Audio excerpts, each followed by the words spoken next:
Satu, jawatan kuasa fatwa dalam mentarjih dan mentarjihkan itu maksud menilai dan memilih pandangan-pandangan hukum tidak terikat dengan hanya satu mazhab fiqh. Sebaliknya membahas dan mentarjihkan, yakni menilai dan memilih pandangan-pandangan fiqh yang ada dalam 4 mazhab utama atau selain daripadanya dalam kalangan ahli sunnah wal jamaah jika ada keperluan untuk berbuat demikian. Maksudnya dalam pandangan fiqh bila nak tentukan satu hukum, dalam mesyuarat fatwa kita, kita tak ambil satu mazhab saja. Kita bentangkan pandangan semua mazhab. Daripada pandangan semua mazhab itu, kita tarjih. Tak ada pandangan yang kita sendiri buat, tak ada. Kita tarjihkan pandangan. Yakni kita pilih yang mana kita rasa daripada sisi pendalilan mereka, zaman yang kita ada, keadaan yang wujud, itu lebih tepat ataupun itu lebih sesuai. Kita pilih yang itu. Kalau boleh di kalangan 4 mazhab. Kalau yang 4 ni pun tak cukup, macam yang Qaradawi buat tadi, kita pilih lagi. Berapa lagi qaul-qaul yang lain. Qaul-qaul yang lain. Tadi ada orang bahas tentang apa?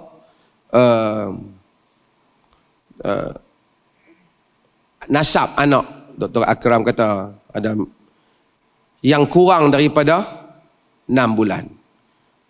Fatwa Perleh telah menyelesaikan banyak masalah daripada menjadikan orang menanggung aib sepanjang zaman bapa dia dan anak itu menanggung malu tanpa sebab. Kita pilih qaul dalam masalah ni.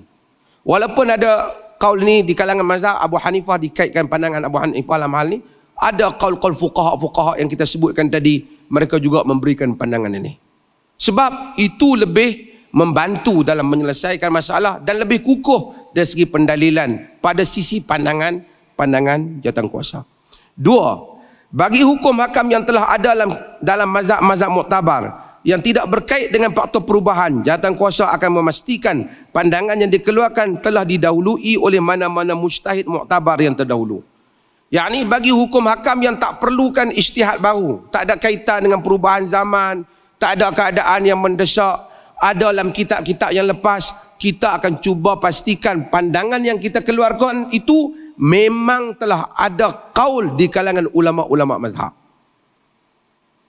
Tak ada, saya selalu sebut, tak akan ada.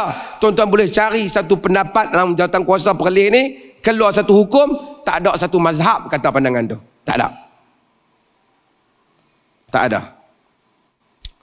3, bagi isu-isu baharu yang tiada fatwa daripada para mujtahid yang terdahulu, jawatan kuasa fatwa akan melihat kaedah dan hujah yang diguna pakai dalam ijtihad para mujtahid dan membandingkannya dengan isu berkaitan. Dalam isu semasa seperti ini, keputusan fatwa semasa di pelbagai peringkat juga diambil perhatian. Ada benda baru macam COVID dulu, isu nak tutup masjid umpamanya, takut orang terkena COVID umpamanya.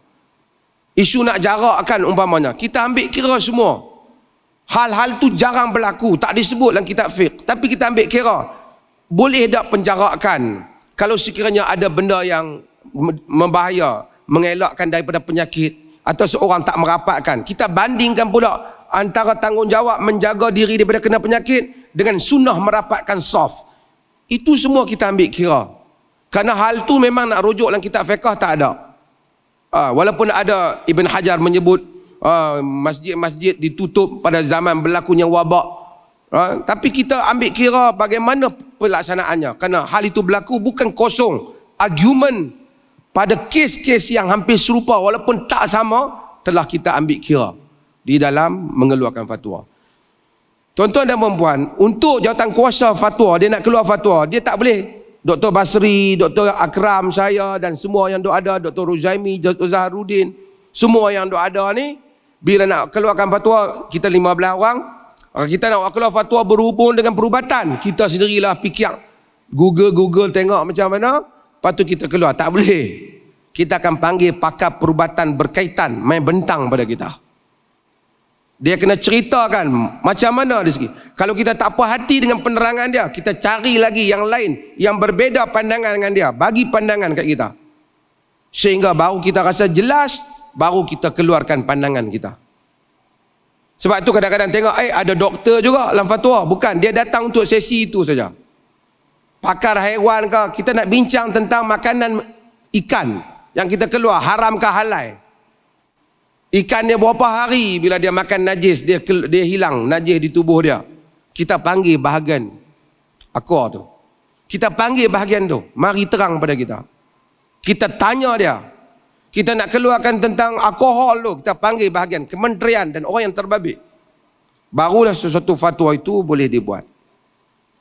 Keempat, bagi pengamalan ibadah di Perlis, Jawatankuasa Fatwa banyak mentarjih, yakni menilai dan memilih apa yang diamalkan dalam mazhab Syafi'i dan Hambali. Ini kita beritahu dalam keadaan banyak. Tuan-tuan tengok, bismillah perlahan, bismillah tak kunut. Ini dalam mazhab Hambali, dalam mazhab Imam Ahmad, dan juga mazhab lain juga tidak kunut seperti mazhab Abu Hanifah, kan? Banyak juga amalan-amalan yang lain sebenarnya diamalkan di atas pandangan dalam mazhab Syafi'i, yang diamalkan. Tiada fatwa dalam hal ehwal ibadah negeri Perlis yang terkeluar daripada qaul imam-imam mazhab dan para mujtahid yang diiktiraf umat. Secara umumnya Jawatankuasa akur dengan semua khilaf yang mu'tabar dalam ibadah, tetapi memilih qaul yang ditarjihkan, yakni dinilai, dipilih untuk amalan rasmi. Maksudnya tak ada lagi, tengok kalau amal ibadat senarai puasa, ada senarai kan, untuk bulan puasa semayang tarawih ke apa, semua yang kita tarjihkan itu ada di dalam qaul-qaul imam di dalam mazhab, khususnya dalam mazhab Syafi'i dan dalam mazhab Hambali.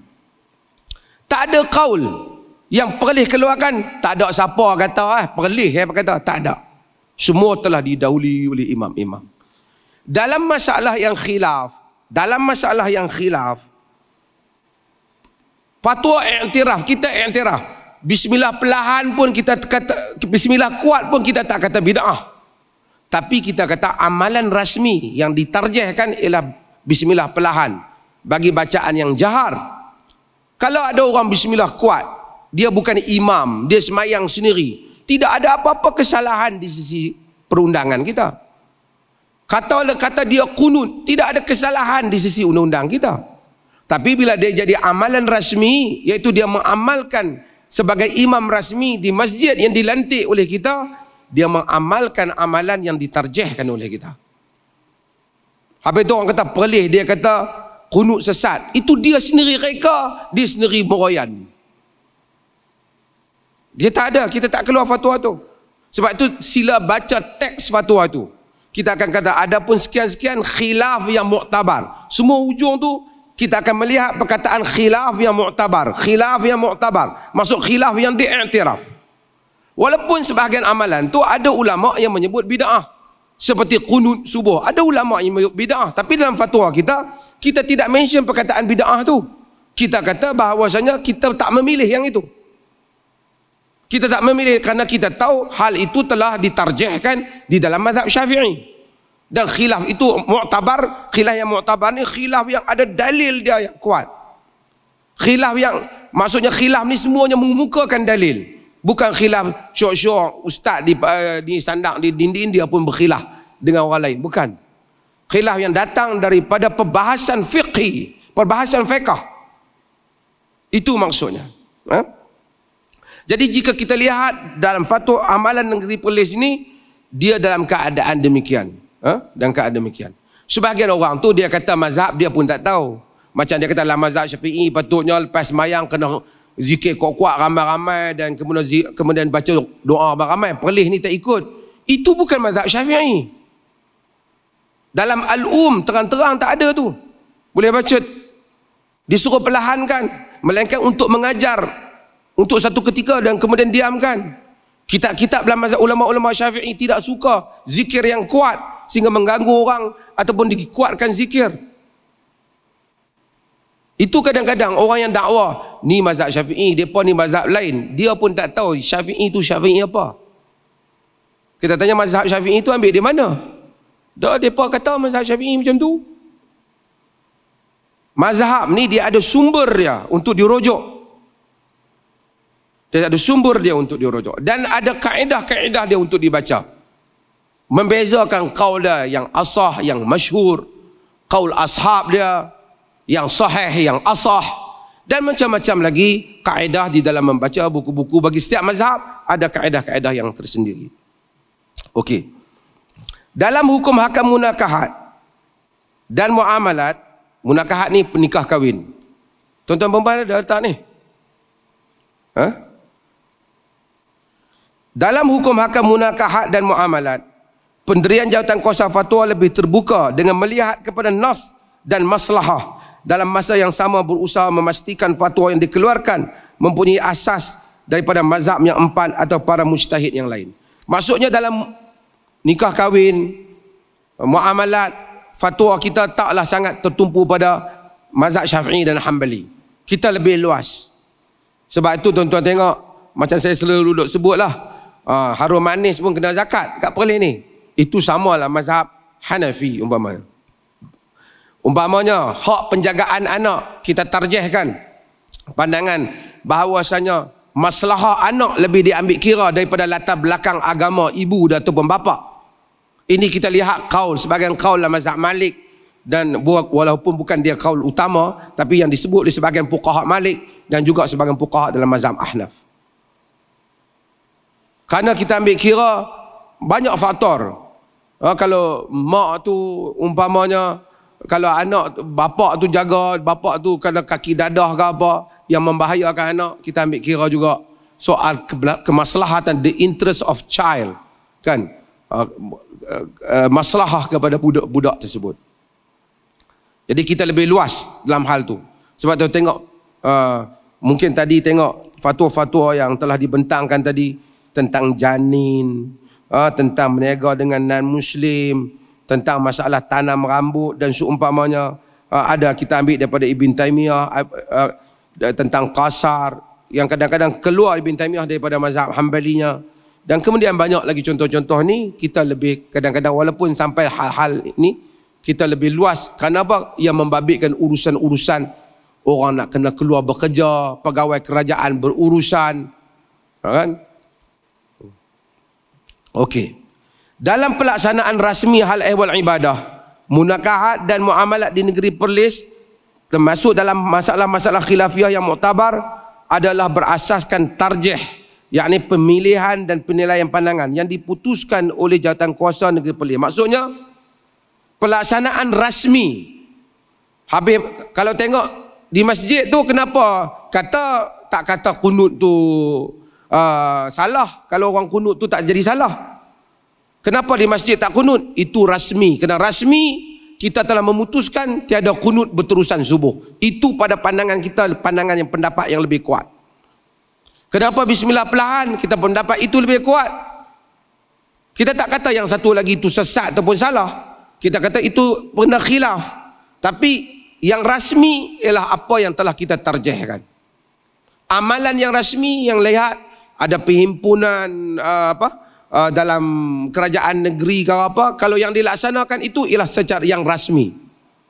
Saya nak buat contoh lah. Satu orang main semayang masjid di negeri Perlis umpamanya, dia tengok subuh tak kunut. Lepas pada tu dia tu sendiri semayang sorang-sorang, dia lambat, dia kunut, tak ada masalah. Itu dia punya solat, tak rasmi. Maksudnya tak rasmi pada amalan negeri dia punya. Jadi kita tak kata kita buat laporan tahan satu orang telah kunut pagi ni, tak ada. Tak ada tindakan macam tu. Itu dia punya. Tapi kalau lepas semayang tu dia buat takbir 3 kali, kita panggil sesat lah. Ni apa pula ni? Kan? Jadi dia tambah amalan yang tak ada dalam mazhab semua. Maksudnya amalan individu, dia semayang di rumah dengan anak-anak pinak dia. Subuh tak main ke masjid, dia semayang di rumah. Walaupun kita galak main masjid, dia kunut dengan anak-anak dia. Kita tak timbul masalah. Kalau orang adu pun kita tak ambil pot pun. Kenapa? Kerana itu pilihan dia. Pilihan dia. Rasmi tak. Rasmi apa yang kita tarjihkan. Kita bukan mencengkam amalan peribadi. Tengok yang berikutnya. Yang ketujuh. Ada ni? Teks ada? Okay. Jawatan kuasa fatwa negeri Perlis tidak menetapkan pemilihan mazhab untuk amalan individu dalam persoalan ibadah selagi tidak bercanggah dengan nas syarak. Maksudnya untuk diri dia terpulang pada dia. Macam haji, mazhab kadang-kadang khilaf kan. Kalau tanya kita, mungkin sentuh laki perempuan tanpa menimbulkan syahwat dan seumpamanya, kita tak katakan batalkan wudu. Tapi kalau dia kata batal, dia sendiri nak ambil wudu, itu hal dia. Dalam jawatan kuasa fatwa, jilatan anjing sahaja yang wajib dibasuh dengan 7 kali dan 1 dengan air tanah.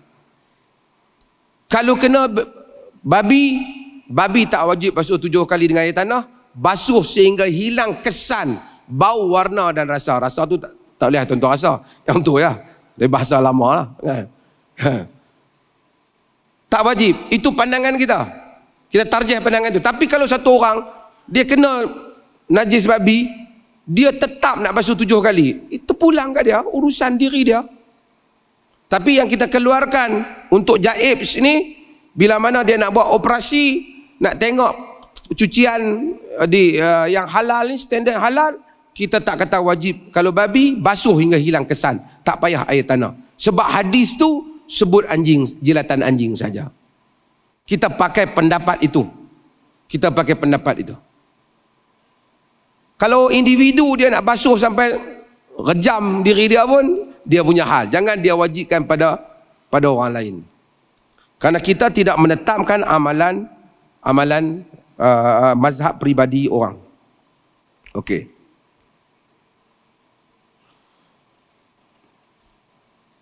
Seseorang boleh memilih mana-mana mazhab muktabar dalam melaksanakan amalan ibadah secara peribadi. Walau bagaimanapun, pelaksanaan umum ibadah masyarakat terikat dengan fatwa yang dikeluarkan. Bila umum, buat secara umum, membabitkan orang ramai, ikut fatwa. Kalau tidak, kita tak ada penyelarasan. Okey, yang berikutnya ialah yang ke-8. Tuan-tuan dan perempuan, faham tak penerangan saya ni? Faham tak? Kau duk tunggu nak bagi habis nak makan nasi?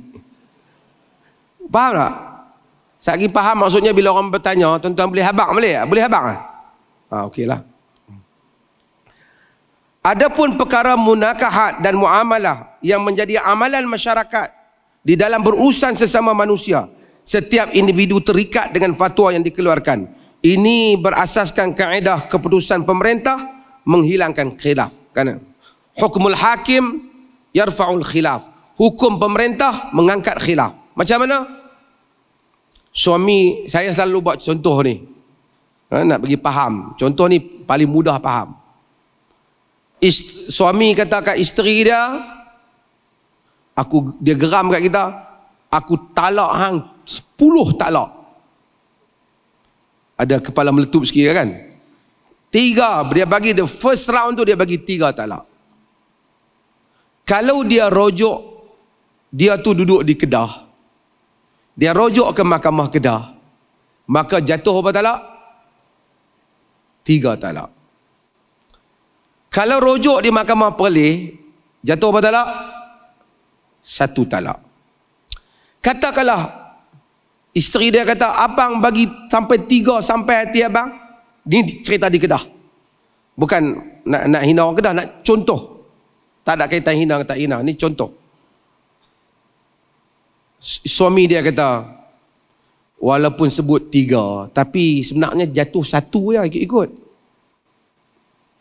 Isteri dia kata, mana ada? 3 lah. I pun lama duk tunggu peluang ni. Contoh lah kan. tak. Ataupun dia 3. Isteri dia kata, tak, I dah mengaji daripada kecil, 3. Suami dia tak, 3-1 bagi pusingan yang pertama. Tak apa. Kita kena pergi rojok. Ke mana? Ke mahkamah. Rojok mahkamah di Kedah. Mahkamah Kedah pun kata 3 hukumnya. 3. Ketika itu jadi berapa? 3. Kerana perselisihan antara dua pihak, bila campur tangan pemerintah, keputusan pemerintah memutuskan hal ni. Tuan-tuan faham tak? Faham tak? Tak faham lagi contoh lain pula. Dia berselisih di negeri Perlis. Suami dia kata, amboi abang bagi sampai 3, habislah kita. 3-1 je ikut. Kita kali pertama. Tak nak kira 3-3 lah. 3 mana? 3-1 je abang mengaji. 3-3. Jom kita pergi rujuk mahkamah. Mahkamah kata 1. Jadi jatuh berapa? 1.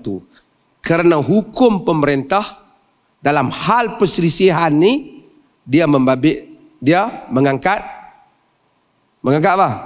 Mengangkat perselisihan. Hukum pemerintah tu yang memutuskan. Saya buat contoh hal lain, nak bagi faham. Isteri dia kata 3 di Kedah. Suami dia kata 1. Lama-lama, kenapa abang kata 1? 3. Saya duduk mengaji 3. 1. Han tak percaya, han dengar. Dia pun bagi mana siapa lah, ceramah ke apa. Isteri dia dengar, isteri dia convince. Isteri dia accept. Isteri dia terima. Betul dia kata no. Tak apalah kita kira 1. Jadi dia pun mengadu kepada hakim tanpa khilaf. Dia pun mengadu kepada hakim, talak yang pertama telah berlaku. So tak ada khilaf, tak ada persisihan di kalangan dia. Kami telah cerai 1 talak. Kalau di pihak abang 3, hakim tu bagi 3 lah. Dia abang kata 1, hakim putuskan 1 lah. Melainkan dia abang sebenarnya dia buat 3, tapi saya itu balik pada hakim. Tapi kalau dia abang sebenarnya kami telah cerai dengan talak 1. Sebab isteri dia convince hak 3 tu sebenarnya kira 1. Dia abang 1. Itu maksudnya. Tapi kalau berlaku perselisihan, pemerintah memutuskan. Itu kaedah. Walaupun kadang-kala yang pemerintah putuskan itu bukan yang paling kuat.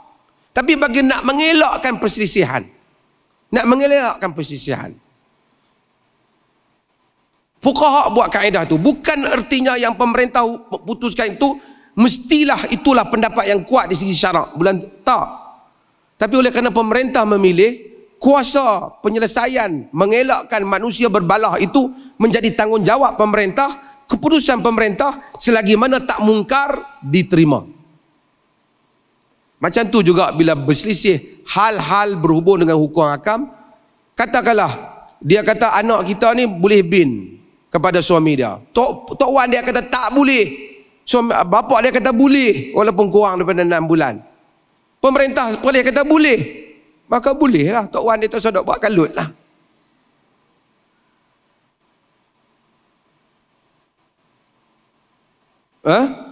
Jadi ini adalah semua hal yang mana kalau ada perselisihan dalam muamalat, dalam seumpamanya, balik kepada keputusan pemerintah. Kesembilan.